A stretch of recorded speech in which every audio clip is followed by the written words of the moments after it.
بسم اللہ الرحمن الرحیم۔ ڈسکور اوریجنل کے معزز ناظرین، السلام علیکم۔ اب کس نمبر 740 ملاحظہ فرمائیں۔ اب مجھے خطرے کے وجود کا احساس ہونے لگا۔ اکبر خان سے کچھ بعید نہیں تھا کہ وہ بلف کھیل رہا ہو، لیکن یہ بھی ہو سکتا تھا کہ اس کی جیب میں کوئی موبائل فون یا واقعی ٹاکی قسم کی چیز ہو۔ وہ تھانے دار کو بھی تو بتا چکا تھا کہ 16 لاکھ کی رقم کے لیے اس نے حفاظتی انتظامات میں کمی نہیں چھوڑی تھی۔ یہاں تو مجھے اکیلے ہی آنا تھا۔ اکبر خان اپنی بات کا خاطر خواہ اثر دیکھ کر بولا، مگر میں اتنا احمق بہرحال نہیں ہوں کہ ڈاکوؤں کو تھانے میں ادائیگی کرنے جاؤں تو کسی کو ساتھ لے کر نہ جاؤں۔ اب تھانے دار کا بھی حوصلہ بڑھا۔ تھانے کے باہر بھی ایک کانسٹیبل ہے، 2 بندے گشت پر ہیں، وہ بھی آنے والے ہیں۔ میں نے سوچ کر کہا، یہ سب کتنے آدمی ہو گئے؟ 4 تمہیں ملا کے؟ کوئی بات نہیں، 6 گولیاں ہوں گی ریوالور میں۔ پہلے اسے بلا لو جو باہر کھڑا ہے۔ تم اسے حکم دے سکتے ہو کہ تم پر قربان ہو جائے، تم افسر ہو۔ اپنی بات ختم ہونے سے پہلے ہی میں نے ریوالور کا بٹ اس کے سر پر مارا۔ اس کے حلق سے او کی آواز نکلی اور اس کا بھاری بھرکم وجود لڑکھڑا کے فرش پر ڈھیر ہو گیا۔ تم کیا چاہتے ہو سیٹھ؟ میں نے خونخوار نظروں سے اکبر خان کو گھورا۔ میں نے آتے ہی بتا دیا تھا کہ میں جان کسی کی نہیں لینا چاہتا۔ مجھے مار کے تم بھی نہیں بچو گے، مجھے معلوم ہے، لیکن ایک سیٹھ کے مقابلے میں ایک ڈاکو کی زندگی کی کیا حیثیت ہے؟ ڈاکو تو روز مارے جاتے ہیں۔ پولیس والوں سے ہماری پرانی دشمنی ہے، تم سے نہیں ہے۔ ٹھیک ہے، رقم بریف کیس میں ہے۔ اس نے سر ہلایا۔ ایسے نہیں سیٹھ، بریف کیس کھول کے دکھاؤ۔ کیا تمہیں اعتبار نہیں ہے؟ نہیں، بریف کیس میں تو بم بھی ہو سکتا ہے، جو کھولے وہ ایک دھماکے میں نیچے سے اوپر پہنچ جائے۔ میں نے کہا، اللہ میاں کے پاس۔ بہت چالاک آدمی ہو تم، اکبر خان بولا، اور اس نے نمبر ملا کے بریف کیس کھول دیا۔ اگر میں یہ احتیاط نہ کرتا تو وہی ہوتا جس کا مجھے ڈر تھا۔ وہ مجھے غلط کمبینیشن بتا دیتا اور شاید اس سے کوئی سرکٹ پورا ہو جاتا، اس کے ساتھ ہی میری زندگی کا سفر بھی۔ یہ سائنس کی بات تھی، اس قسم کے بوبی ٹریپ اکبر خان جیسے لوگ ہی استعمال کرتے ہیں۔ یہ بھی ممکن تھا کہ ایسی کوئی بات نہ ہو اور میرا خوف میرا وہم بن گیا ہو۔ رقم پوری ہے۔ اکبر خان نے بریف کیس میری طرف سرکا دیا۔ اب اپنے بندوں سے کہو کہ جہاں ہیں وہیں رہیں، ادھر تشریف لا رہے ہیں تو واپس چلے جائیں۔ میں نے کہا، اس طرح تم محفوظ رہو گے، ورنہ میرا راستہ تو تمہارا باپ بھی نہیں روک سکتا۔ میں تم کو ڈال بنا کے ساتھ لے جاؤں گا اور شریف ڈاکو کے حوالے کر دوں گا۔ آگے اس کی مرضی کہ تمہیں زندہ گاڑے یا تمہاری لاش کا تحفہ بھیج دے۔ وہ میری باتوں سے ڈر گیا۔ اس نے جیب کی طرف ہاتھ بڑھایا اور رک گیا۔ میں ریوالور نہیں نکال رہا ہوں، میری طرف سے اجازت ہے۔ گولی تو پہلے میں ہی چلاؤں گا اور میرا نشانہ ایسا ہے کہ سوراخ بالکل تمہاری پیشانی کے بیچ میں ہوگا، ایک سوت کا فرق نہیں ہوگا۔ اس نے جیب سے 2 انچ چوڑا اور 4-5 انچ لمبا FM واقی ٹاکی نکالا۔ اس میں سے ایریل باہر کھینچا اور رسیور والے حصے کو کان سے لگا لیا۔ میں نے اپنا کان اس کے کان سے ملا دیا۔ ہیلو؟ یس باس، کسی نے بڑے دھیان سے کہا۔ کیا حکم ہے؟ کوئی حکم نہیں۔ کہاں ہو تم؟ وہیں باس۔ ٹیلی فون کے مقابلے میں اس رسیور کی آواز اتنی زیادہ تھی کہ مجھے بھی صاف سنائی دے رہی تھی۔ اوکے، وہیں ٹھہرو، انتظار کرو، اکبر خان نے کہا اور ایریل کو پھر اندر کر دیا۔ یہ کھلونا مجھے دے دو۔ میں نے کہا، پہلے تم نے جھوٹ بولا تھا کہ تمہارے ساتھی ساری گفتگو سن رہے ہیں۔ اس میں جھوٹ کیا ہے؟ میں نے اس کے گال پر الٹے ہاتھ کا تمانچہ مارا۔ یہ آف تھا اور اس کا ایریل جب تک باہر نہ کھینچا جائے اس کی آواز کمرے سے باہر نہیں جا سکتی۔ اس نے واقعی ٹاکی مجھے تھما دیا۔ یہ تمہارے لیے بیکار ہے۔ میں نے اسے جیب میں ڈال کر کہا، اس تھانے دار کو اٹھا کے حوالات میں پہنچا دو، اس کے ہاتھ باندھو مضبوطی سے، اس کے منہ میں کپڑا ٹھونسو۔ رسی کہاں ہے؟ اکبر خان مجبوراً اٹھا۔ حوالات میں ہوگی، یہاں ہتھکڑی کا کام رسی سے لیا جاتا ہے۔ اکبر خان بڑی مشکل سے تھانے دار کو گھسیٹ کر حوالات میں لے گیا۔ وہاں رسی موجود تھی۔ جب وہ تھانے دار کو باندھ کے فارغ ہوا تو میں نے اسے ایک کپڑا دیا جو شاید گرد جاڑنے کے کام آتا ہوگا۔ میری نظر باہر کی طرف تھی۔ گشت پر جانے والے سپاہی کسی وقت بھی آ سکتے تھے۔ تھانے دار نے تاکید کے ساتھ انہیں کہیں بھیجا ہوگا تاکہ وہ 16 لاکھ میں سے اپنا حصہ وصول کرے تو دیکھنے والا کوئی نہ ہو۔ گیٹ پر موجود کانسٹیبل بھی اپنی جگہ چھوڑ کے اندر نہیں آ سکتا تھا، لیکن یہ مہلت محدود تھی۔ آدھا گھنٹہ گزر چکا تھا اور اگلے آدھے گھنٹے میں مجھے بہت کچھ کرنا تھا۔ اکبر خان سیدھا ہوا ہی تھا کہ میں نے اس کے سر پر بھی ناپ تول کے ضرب لگائی۔ اس نے گرنے سے پہلے میری طرف دیکھا تو مجھے اس کی آنکھوں میں غصے کی بجائے حیرانی نظر آئی۔ شاید اسے مجھ سے وعدہ خلافی کی امید نہ تھی۔ میں نے اسی رسی کے باقی حصے کو اکبر خان کے ہاتھ پاؤں باندھنے میں استعمال کیا اور جاڑن کے بچے ہوئے ٹکڑے سے اس کا منہ بند کر دیا۔ خالی حوالات کے فولادی گیٹ پر تالا لٹک رہا تھا۔ اس کی چابی معلوم نہیں کہاں تھی۔ یہ کھٹکنے والا تالا تھا۔ دروازہ بند کر کے میں نے تالا لگایا اور پھر کھڑکی کے راہ سے باہر نکل گیا۔ بریف کیس کو میں نے چادر کے نیچے چھپا لیا تھا۔ محسن میرے انتظار میں بار بار گھڑی دیکھ رہا تھا۔ کیا ہوا؟ اتنی دیر کیوں لگی؟ میں نے بریف کیس اسے پکڑا دیا۔ یہ لے جا ڈاک بنگلے، اس میں پورے 16 لاکھ ہیں۔ کون لایا ہے، منظر یا یوسف؟ میں نے کہا اکبر خان۔ محسن نے مجھے بے یقینی سے دیکھا۔ اکبر خان؟ ہاں، بعد میں ساری بات بتاؤں گا۔ یہ رقم گل کے حوالے کر دینا، اس سے کہنا کہ تافو کو دے دے یا سب لوگوں میں تقسیم کر دے۔ میرا انتظار مت کرنا، تم لوگ فوراً نکل جانا، 2 گھوڑے ہیں۔ اور تم؟ میں بعد میں آ جاؤں گا، منظر کے گھر پہنچ جاؤں گا۔ میں نے کہا لیکن کب؟ محسن پریشان ہو گیا۔ آج ہی رات تک۔ میں نے کہا اب تو جا، ایک گھوڑے پر سواری کر، دوسرے کی رکاب تھام لے۔ یار یہ کیا چکر ہے، ہم ایسے نہیں جا سکتے۔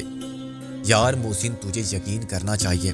میں نے کہا فکر کی کوئی بات نہیں ہے، جانے سے پہلے اپنے کپڑے دے جا مجھے۔ یار تو کیا کر رہا ہے آخر؟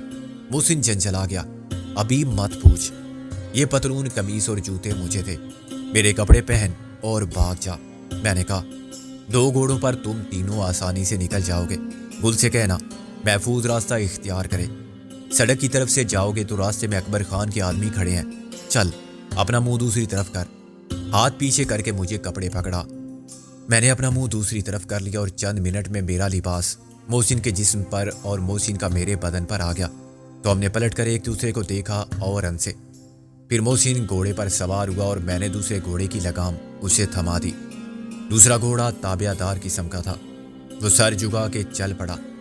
وہ سرکش گھوڑا جس نے مجھے پٹکنے کی کوشش کی تھی، محسن کے معاملے میں نہ جانے کیوں سب سرکشی بھول گیا۔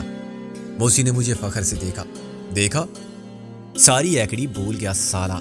میں نے مایوسی سے کہا یہ پچھلے جنم میں تیرا ماما ہوگا۔ جب محسن ڈاک بنگلے کی طرف جانے والے راستے پر غائب ہو گیا تو میں نے ہاتھ سے بال سنوارے اپنا حلیہ ٹھیک کیا اور کچی سڑک کی طرف سیٹی بجاتا تھانے کی جانب روانہ ہو گیا۔ اس بار میں گیٹ کی طرف سے گیا تھا، چنانچہ سنتری نے بہت دور ہی سے مجھے دیکھ لیا تھا۔ اگر میں سیدھا گزرنے کی کوشش کرتا تو شاید وہ مجھے روکتا، مگر میں نے بڑے دوستانہ طریقے پر اسے ہاتھ ملایا۔ کیا حال ہے سنتری بادشاہ؟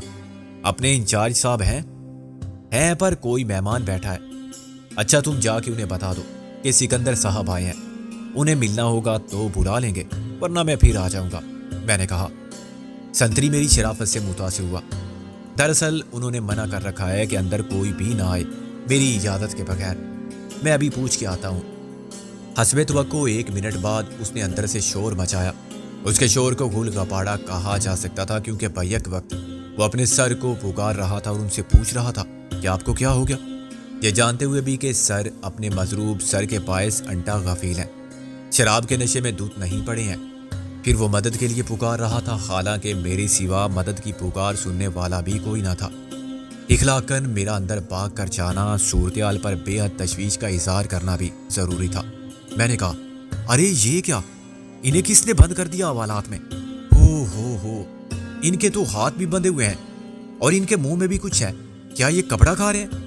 نہیں جی، منہ بند کرنے کے لیے کپڑا ٹھنسا ہے کسی نے۔ اس نے لا علمی میں مجھے گالی دی جس کا میں نے برا نہیں مانا۔ یہ بے ہوش ہے۔ اچھا، میں نے سر ہلایا۔ بے ہوش بھی ہے؟ یہ تو بڑی بری بات ہے، مگر کیوں بے ہوش ہے؟ کمزوری یا دل کا دورہ پڑا ہے؟ یار تم بڑے ہی بے وقوف ہو، کانسٹیبل جلا کر بولا۔ اتنا بھی نہیں سمجھتے کہ کسی نے ان کو مار کے اندر ڈال دیا ہے؟ اچھا، میں نے احمقوں کی طرح اسے دیکھا۔ مگر کس نے؟ اوئے میں کیا بتاؤں؟ میں نے کہا کیوں؟ تم تو باہر کھڑے تھے، کوئی تو اندر گیا ہوگا۔ اندر تو بس مہمان گئے تھے، وہ پریشان ہو کر بولا۔ تو پھر کیا انہوں نے ایک دوسرے کو ناک آؤٹ کر دیا اور ایک دوسرے کو باندھ کے؟ کانسٹیبل نے مجھے خونی نظروں سے دیکھا۔ اوئے پاگل دے پتر، کیا بک لگا رکھی ہے، نہ کچھ کرتا ہے نہ کرنے دیتا ہے۔ میں نے کہا تم تالا کھولو تو میں کچھ کروں نا، باہر سے کیا ہو سکتا ہے؟ تالا کیسے کھولوں؟ وہ بدحواس ہو گیا۔ چابی سے؟ میں نے معصومیت سے کہا۔ چابی کہاں سے لاؤں؟ چابی تو خیر میں تالا توڑتا ہوں۔ اس نے بندوق اٹھا کے اس کا کندہ مارنے کی تیاری کی۔ سوچ لو، سرکاری تالا ہے، میں نے کہا۔ اس نے مجھے گور کے تالے پر وار کیا اور بندوق ایک طرف پھینک کے سر کے پاس بیٹھ گیا۔ میں نے اکبر خان کے ہاتھ پیر کھولے اور کانسٹیبل نے اپنے افسر اعلیٰ کے۔ ہم انہیں گھسیٹ کر باہر لائے اور کمرے میں لے گئے۔ کمرے میں 2 چارپائیاں بچھی ہوئی تھیں۔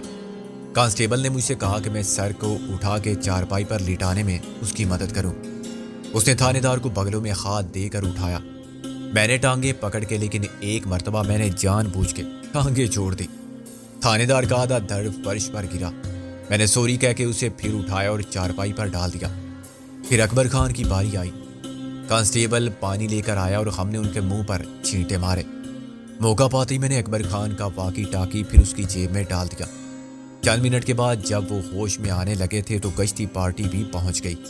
تھانے کے اندر ہونے والی اس واردات نے خاصی سنسنی پھیلا دی تھی۔ گشتی پارٹی میں ایک ہیڈ کانسٹیبل تھا۔ اس نے سنتری کو ڈانٹنا شروع کیا۔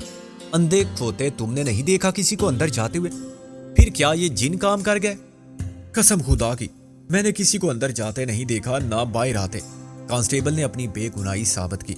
انصاف سے پوچھ لو، جب یہ آئے ہیں تو میں ڈیوٹی پر تھا۔ میں نے اقرار میں سر ہلایا۔ اس وقت تو یہ موجود تھا، اس سے پہلے کا میں نہیں بتا سکتا۔ اس سے پہلے بھی میں یہی موجود تھا۔ سر جی نے کہا تھا کہ کسی کو اندر آنے مت دینا۔ سر جی بلاخر ہوش میں آ گئے اور کچھ دیر آنکھیں گول گول گھمانے کے بعد اٹھ بیٹھے۔ ان کا سر اب بھی ڈاما ڈول تھا، ظاہر ہے وہ غصے میں آتش فشاں بنا ہوا تھا۔ ان کے سب ماتحتوں کے سامنے ان کی سخت بے عزتی خراب ہوئی تھی۔ انہوں نے تھانے دار صاحب کو حوالات میں بند دیکھا تھا، اور وہ بھی بہت سخت ناگفتبا حالت میں۔ اس وقت تک اکبر خان بھی ہوش میں آ گیا تھا۔ تھانے دار نے ایک ماتحت کو چائے بنانے کے لیے کہا اور اپنی کرسی پر بیٹھ گیا۔ میں اس کو نہیں چھوڑوں گا، اس نے سر دبا کے کہا، اور مزید اعلانات کیے کہ وہ شریف ڈاکو اور اس کے اہل خانہ کے ساتھ کیا کچھ کرنے کا ارادہ رکھتا ہے۔ اکبر خان نے پہلے پانی پیا اور پھر سگریٹ کے لیے جیب میں ہاتھ ڈالا تو واقی ٹاکی اس کے ہاتھ میں آ گیا۔ وہ کچھ دیر اسے حیرانی سے دیکھتا رہا، پھر اس کا ایریل کھینچ لیا۔ ہیلو، اس نے داڑ کر کہا، جتنی جلدی ممکن ہو یہاں آ جاؤ، اور جواب کا انتظار کیے بغیر اسے بند کر دیا۔ اب میں نے کہا، یہ کیا قصہ ہے اکبر خان؟ تم یہاں؟ تھانے دار صاحب بتائیں گے تمہیں سب۔ میں تو رقم لے کر آیا تھا تمہیں دینے کے لیے۔ ایک اکیلا ڈاکو کھڑکی کے راستے آیا اور لوٹ کر لے گیا۔ اس نے پولیس کی شان میں، تھانے دار کی بہادری کی شان میں اور پورے محکمے کی فرض شناسی کی شان میں ایک قصیدہ پڑھا۔ میں نے بے حد حیران ہو کر کہا، صرف ایک ڈاکو؟ صرف ایک آدمی؟ خالی ہاتھ آیا تھا وہ؟ بعد میں تھانے داری سے ریوالور چھینا اس نے؟ اکبر خان نے بتانا شروع کیا۔ تھانے دار نے داڑ کے کہا، اوئے کدھر مر گئے ہو سب؟ چلو پرچہ کاٹو شریف ڈاکو کے خلاف، 16 لاکھ کی ڈکیتی، اقدام قتل، سرکاری فرائض میں مداخلت، اغوا، سب لکھ دو۔ مت کرو یہ ڈرامہ میرے سامنے تھانے دار، اکبر خان نے گرج کر کہا۔ مجھے اندیشہ تھا کہ یہاں یہ بھی ہو سکتا ہے، لیکن تھانے دار، اکبر خان الو کا پٹھا نہیں ہے کہ تمہاری چالاکی نہ سمجھے۔ تم احمق ہو۔ میں نے تمہیں جیل کی سلاخوں کے پیچھے نہ پہنچایا تو اپنے باپ کی نہیں، کسی کتے کی اولاد سمجھوں گا خود کو۔ میں آئی جی کو خود سب بتاؤں گا۔ تھانے دار کی حالت غیر ہوگی۔ یہ آپ کیا فرماتے ہو جی؟ میں تو رپورٹ لکھ رہا ہوں شریف ڈاکو کے سارے گروہ کو۔ اوئے شریف ڈاکو، اکبر خان نے تن سے کہا۔ کون شریف ڈاکو؟ تھانے دار، وہ تمہارا آدمی تھا، تم نے اسے سب بتا دیا تھا پہلے سے۔ یہ جھوٹ ہے، تھانے دار داڑ کے بولا، مجھ پر الزام ہے، میں ایک ایک پیسہ وصول کر لوں گا تم سے۔ اکبر خان اٹھ کھڑا ہوا، میری بہت بے عزتی ہوئی ہے۔ میری بے عزتی نہیں ہوئی، تھانے دار گرجا۔ تمہاری عزت ہوتی ہے، اکبر خان نے تلخ لہجے میں نفرت سے کہا۔ باہر ایک گاڑی آ کے رکی، ایک ساتھ 4 مسلح افراد اندر آ گئے۔ وہ اکبر خان کے باڈی گارڈ تھے۔ میں جا رہا ہوں تھانے دار، کل تک کی مہلت ہے تمہارے پاس۔ تھانے دار نے کوئی جواب نہیں دیا۔ وہ سر پکڑ کے بیٹھا خلا میں گھور رہا تھا۔ ڈاکہ ڈالنے والا اس کے خیال میں شریف ڈاکو ہی تھا، مگر اکبر خان یہ بات ماننے کو تیار نہ تھا۔ وہ کسی طرح بھی اکبر خان کو یقین نہیں دلا سکتا تھا کہ اس نے کوئی ڈرامہ نہیں کیا تھا، اور اسے یہ وعدہ بھی نہیں کر سکتا تھا کہ وہ کل تک ساری رقم ڈاکوؤں سے وصول کر لے گا۔ میں نے کہا، اکبر خان، تم نے مجھے بتایا نہیں کہ رقم لے کر تم کیوں آئے تھے؟ میں نے تو منظر سے کہا تھا، تمہیں کیسے معلوم ہوا؟ مجھے غالب نے بتایا تھا۔ اکبر خان بولا۔ تمہارے باقی ساتھی کہاں ہیں؟ وہ کہاں ہو سکتے ہیں اکبر خان؟ غالب نے یہ نہیں بتایا تھا؟ تم کو پریشان ہونے کی ضرورت نہیں، میں کل تک رقم کا پھر انتظام کر لوں گا، مگر اس تھانے دار نے جو حرامی پن کیا ہے، میں نے اس کی بات کاٹ دی۔ تھینک یو اکبر خان، میں تمہارا احسان مند نہیں ہونا چاہتا۔ اچھا ہوا کہ وہ رقم شریف ڈاکو لے گیا، وہ نہ لے جاتا پھر بھی میں قبول نہ کرتا۔ تمہیں میری فکر کرنے کی ضرورت نہیں، اپنی ضرورت پوری کرنے کے لیے میرے وسائل کافی ہیں۔ یہ میں غالب سے بعد میں پوچھوں گا کہ اس نے تم سے مدد کیوں لی۔ اس نے مدد کے لیے تو نہیں کہا تھا، مگر میں خود آ گیا تھا۔ کیا فرق پڑتا ہے اس سے؟ فرق بہت پڑتا ہے اکبر خان، دوبارہ کوئی انتظام مت کرنا۔ غالب کی غلطی سے تمہارا نقصان ہوا، اس کا مجھے افسوس ہے۔ اکبر خان نے آہستہ سے ساری لایا اور نہ جانے کیا سوچ کے خاموشی سے باہر چلا گیا۔ بہت خوب تھانے دار صاحب، میں نے موقع پاتے ہی کہا، میں نے کچھ دیکھا تو نہیں، لیکن جو کچھ مجھے معلوم ہوا اس کے بعد پولیس پر سے میرا رہا سا اعتبار بھی اٹھ گیا ہے۔ کیا ہوگا تمہارا اعتبار اٹھ جانے سے؟ پولیس کا محکمہ ٹوٹ جائے گا؟ اسے چراغ پا ہو کر کہا۔ یہ سب تمہاری وجہ سے ہوا۔ میری وجہ سے؟ میں نے کہا، تھانے دار مجھ سے پنگا مت لو، اکبر خان کے بعد مجھے دشمن مت بناؤ۔ تم نہیں جانتے کہ میں کون ہوں اور کیا کر سکتا ہوں۔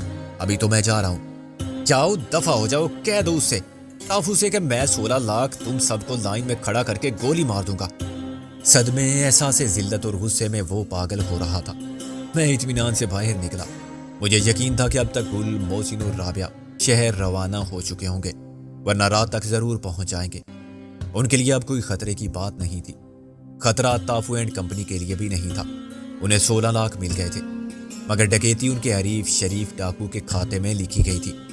اکبر خان گاڑی میں سوار ہو چکا تھا تو میں نے اسے ہاتھ دے کر روک لیا۔ اگر تم شہر جا رہے ہو تو کیوں نہیں بیٹھو؟ اس نے میرے لیے دروازہ کھول دیا۔ اسی وقت دوسری گاڑی میرے قریب آ رکی۔ ادھر کہاں جا رہے ہو سرکار؟ ہم بھی تو تمہیں ہی لے جانے کے لیے آئے ہیں۔ کار سے اترنے والوں نے مجھے دونوں جانب سے گھیر لیا۔ یک نہ شد، دو شد، میں نے اپنے آپ سے کہا۔ شاید یہ کہنا زیادہ مناسب تھا کہ آگے کھائی تو پیچھے کنواں۔ فیصلہ مجھے کرنا تھا کہ مجھے کس میں کود جانا چاہیے۔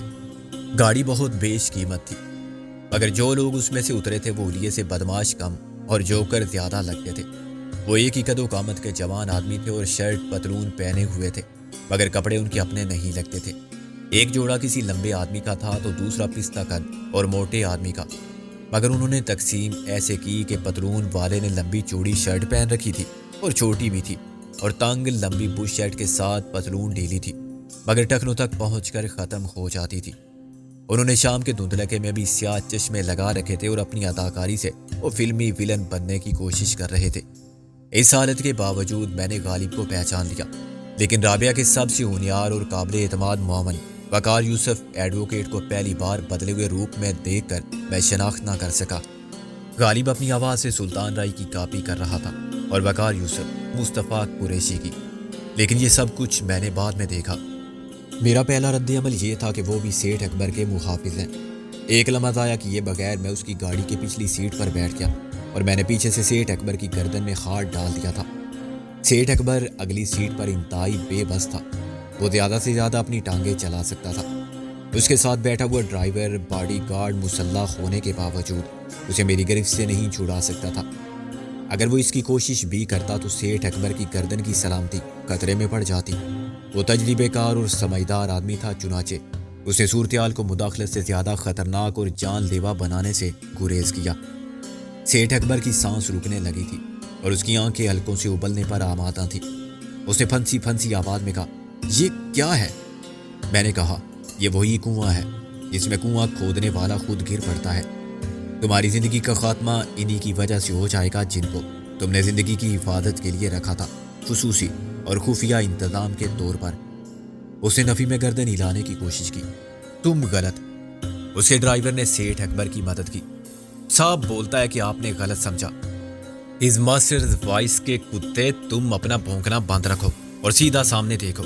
اگر موت کا فرشتہ ادھر آتا دکھائی دے تو اپنے صاحب کو بتا دینا۔ اوئے چھڑ دے بندہ ساڈا، یہ غالب کی آواز تھی جو مجھے للکار رہی تھی۔